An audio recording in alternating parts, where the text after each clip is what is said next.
Okay, so that's still present. I'm going to do one more. Here's another lid that you can make. Throwing off the hump, we've just removed our last one. I'll grab another piece of clay, cone it up, and push down. And again, I'm just taking what I need. This part down here isn't centered, it's only this part, and that's the part I'm going to use.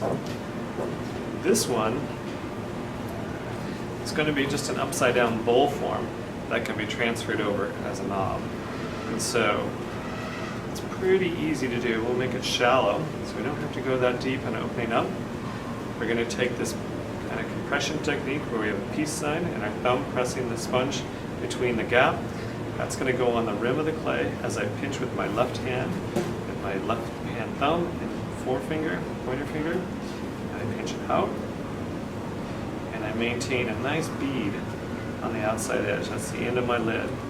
This is called back compression. I can move the clay in, and I can finish the contours of it using my rib. Fingers on the outside, like so.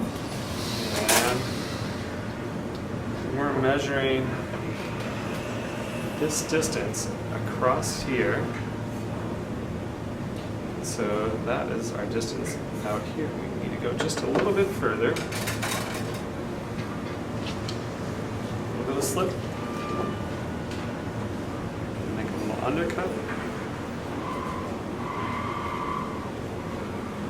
A little further. And I'm going to put a little drop on this lid, like that.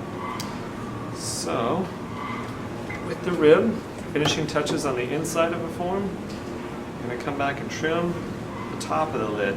I'm going to finish the inside while it's wet and on the wheel.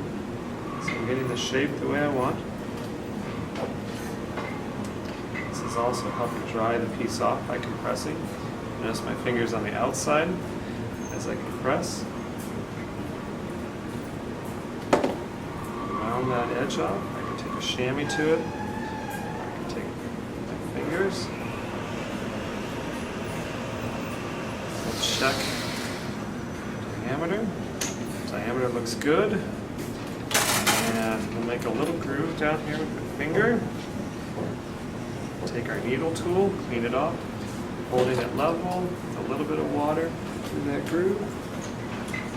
And we're going to enter it in there.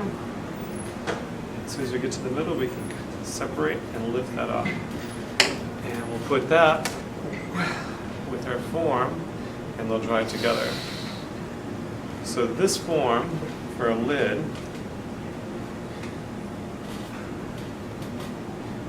will get trimmed round across the top, and then we can attach a handle. We can either recenter a piece of clay and pull a knob for it, or we can hand build, sculpt a form for it.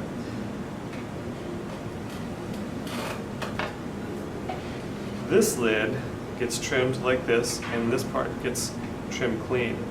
I like to fire my lids together, so I trim it so that it doesn't have to have a foot ring. It's just a nice uniform surface there.